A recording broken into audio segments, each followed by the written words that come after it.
It's completely heartbreaking to hear Sammy's story, but we know that he is not the only one who has lost dozens and dozens of relatives.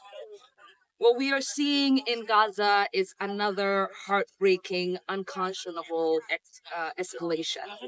Netanyahu has shuttered the ceasefire agreement, indiscriminately killing hundreds of people in Gaza and putting the lives of the remaining hostages at risk.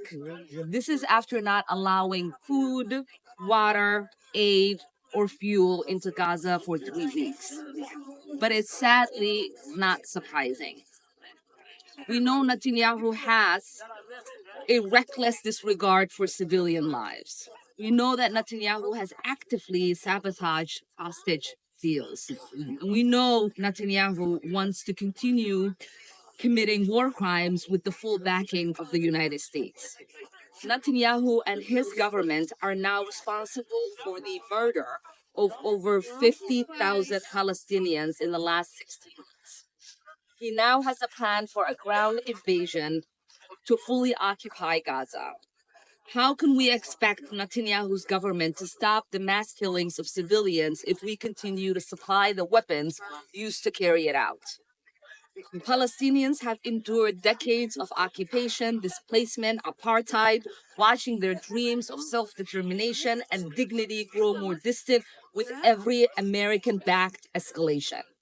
While our government has allowed the Israeli government to kill innocent civilians with impunity, it hurts our standing with the world with every passing day. How can we allow families to be massacred before our eyes while children beg for their lives? How can we allow hospitals, schools, refugee camps to be bombed? How can we allow aid workers to be massacred? How can we allow ethnic cleansing to continue?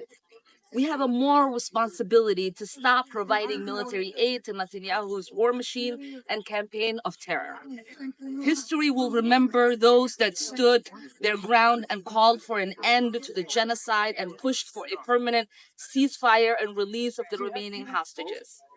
We must keep demanding an end to the violence through a permanent ceasefire that guarantees security, peace, and justice for Palestinians and Israelis alike. We must keep demanding an arms embargo. Untold numbers of people are counting on us right now.